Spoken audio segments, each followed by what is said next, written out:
morning. Good morning, sir. Last Monday, I attended a meeting in Gunnison, Colorado with the Fish and Wildlife Service and various counties represented on the Gunnison sage grouse situation.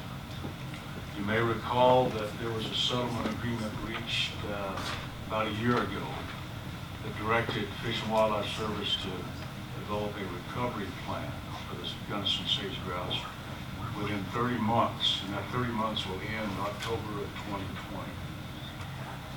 So we found out what the Fish and Wildlife Service has done is they've completed a species status assessment report, and that's something they use as a base document to develop a recovery plan.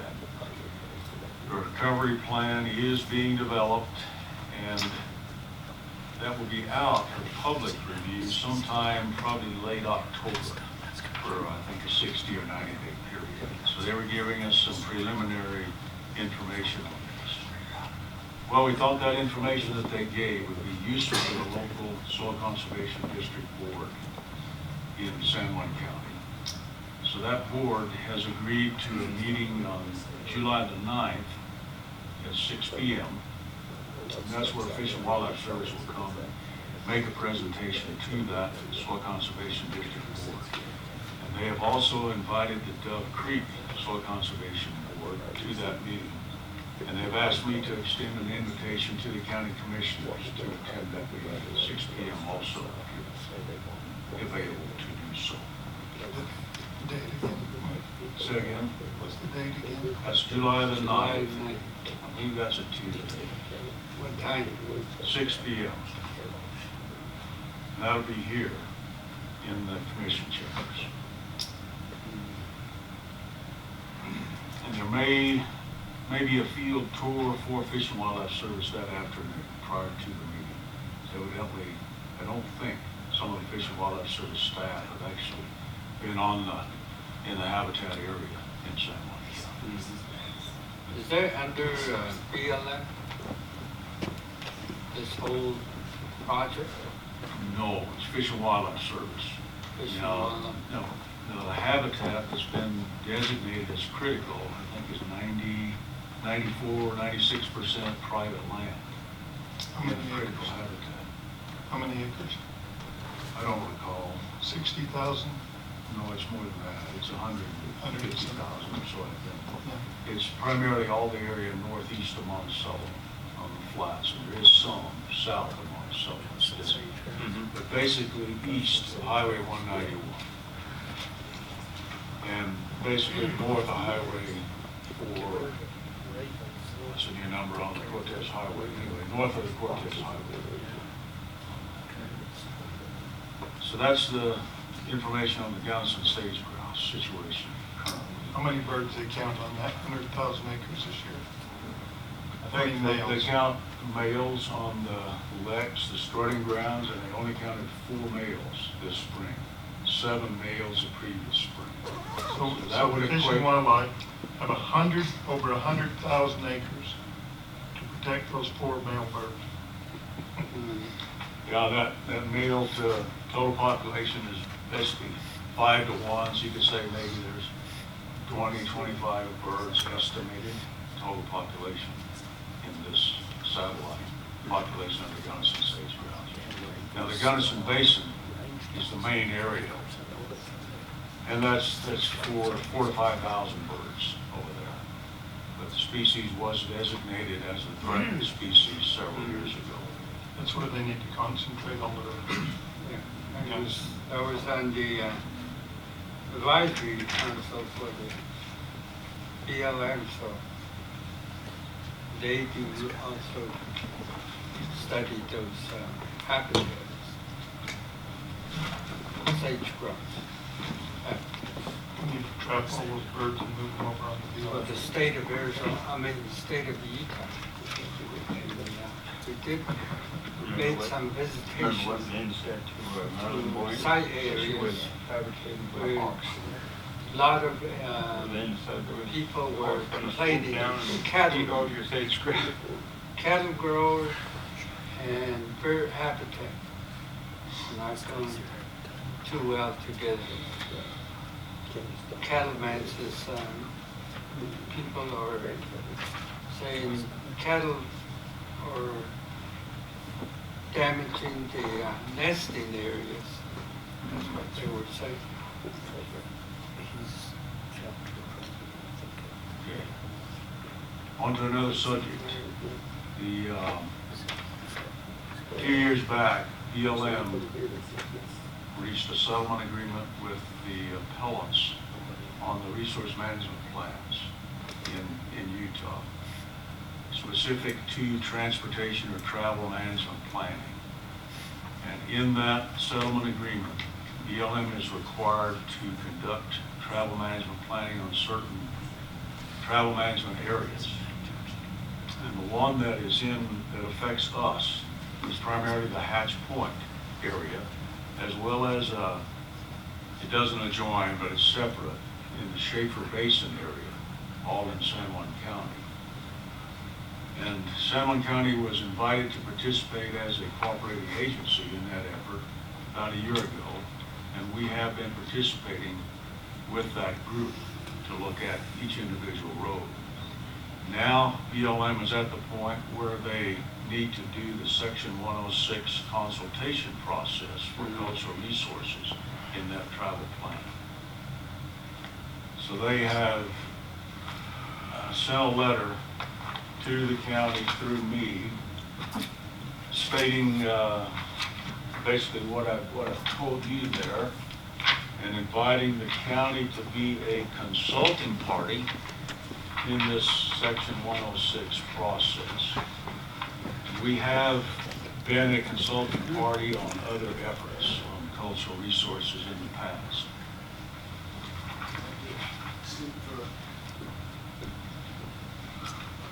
I think it behooves the county to be involved in this because we do have such an interest in transportation planning. It affects everything we've got in the county, whether it's economics, recreation, tourism, livestock grazing, mineral resources, or what have you.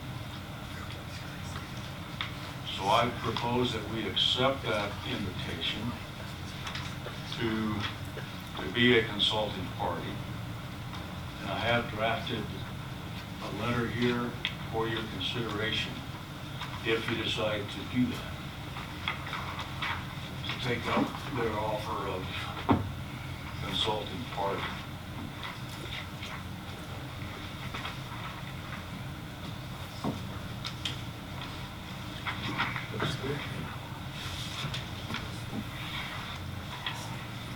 And you can consider that or kick that around.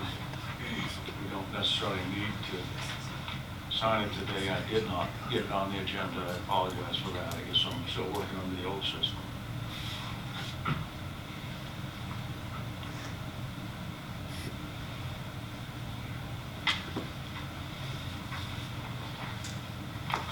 I'd recommend that we send a letter and ask to be a consulting party. You know, at the table you have no voice.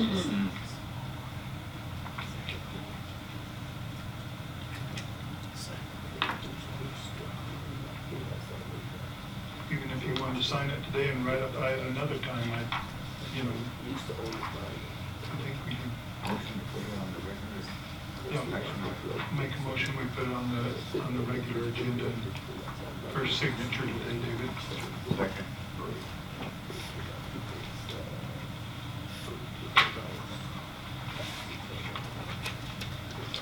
With that, thank you very much. I've got one other item. I'm sorry, I didn't hear what you said. Excuse me. You're probably aware that BLM has an oil and gas lease sale coming up in September, and that includes lease parcels in San Juan County. There are 19 parcels, roughly 32,000 acres, and they're all in the southeastern part of the county, north of the McCracken extension of the Navajo Reservation.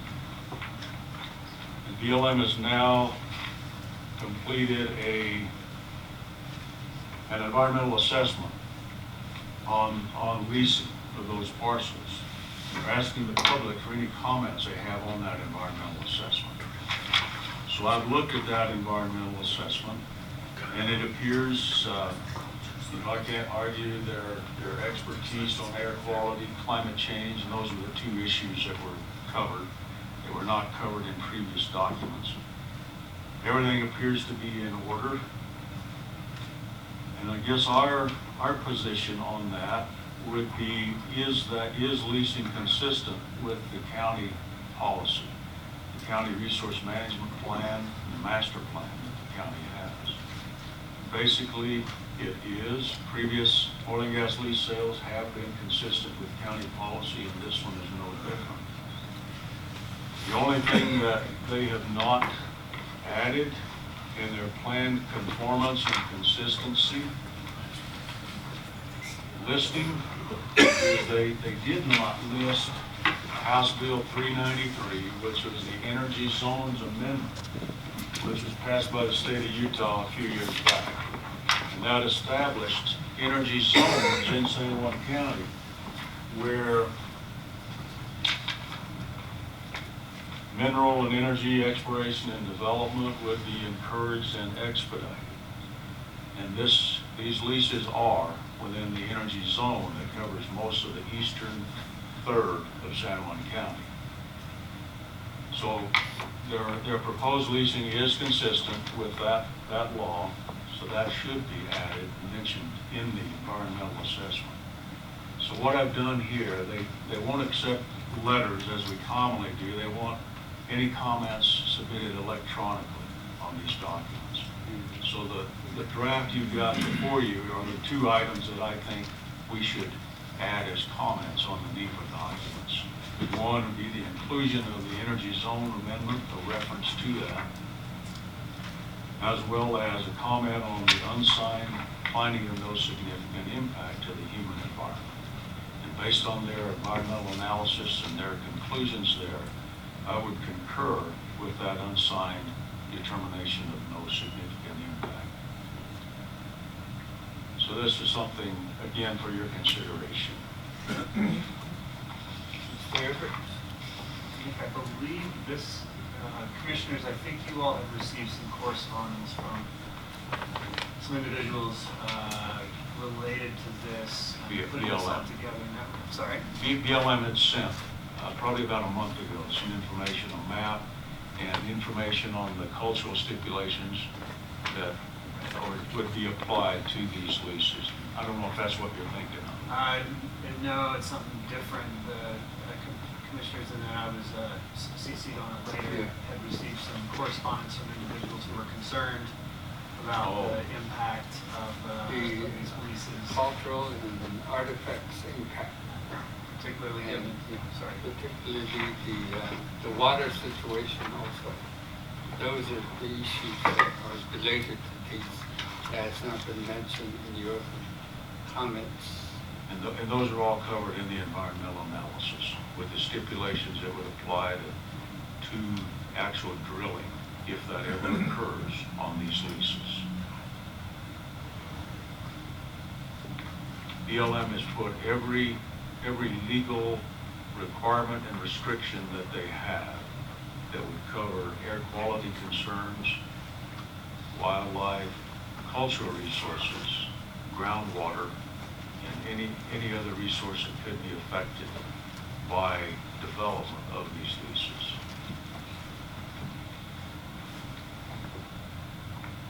well, I know Bluff Town Council passed, have you seen that? They passed a resolution. I heard that. No, I haven't seen the resolution.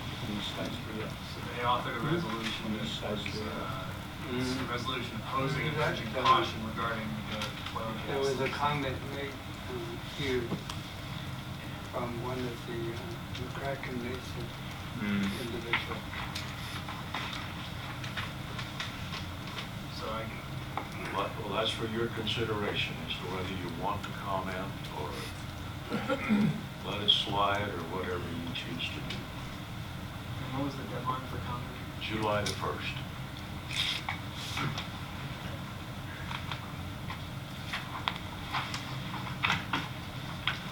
I'd recommend that we comment. whatever Willie wants to comment on, whether it's cultural resources or water or whatever Kenneth wants to comment. We'll at least comment. Whether we agree on what the comments are or not. We ought to comment as a county commission. Let's weigh in on how we feel about it.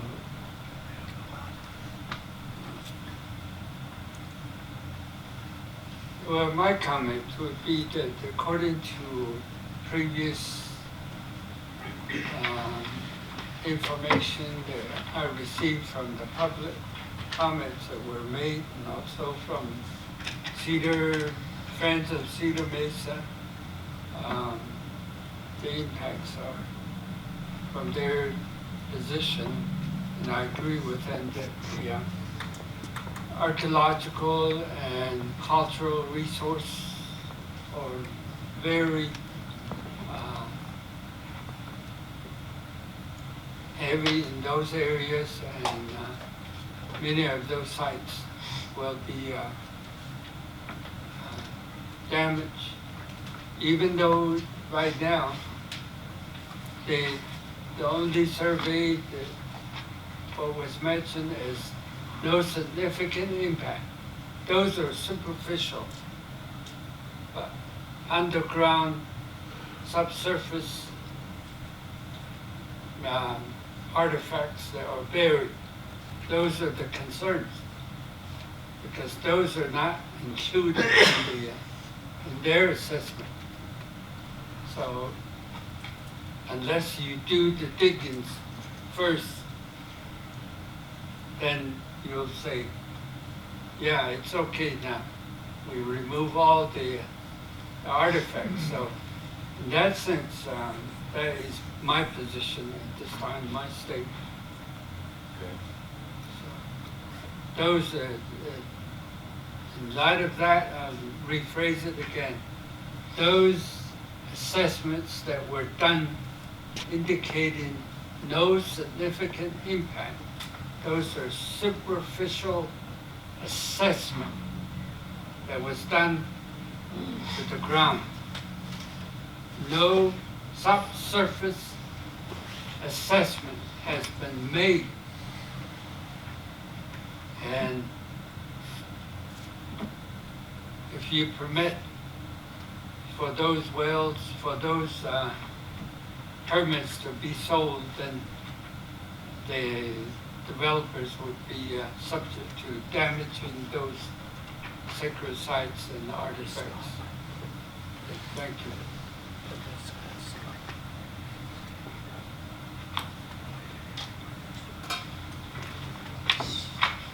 You, that's all I had.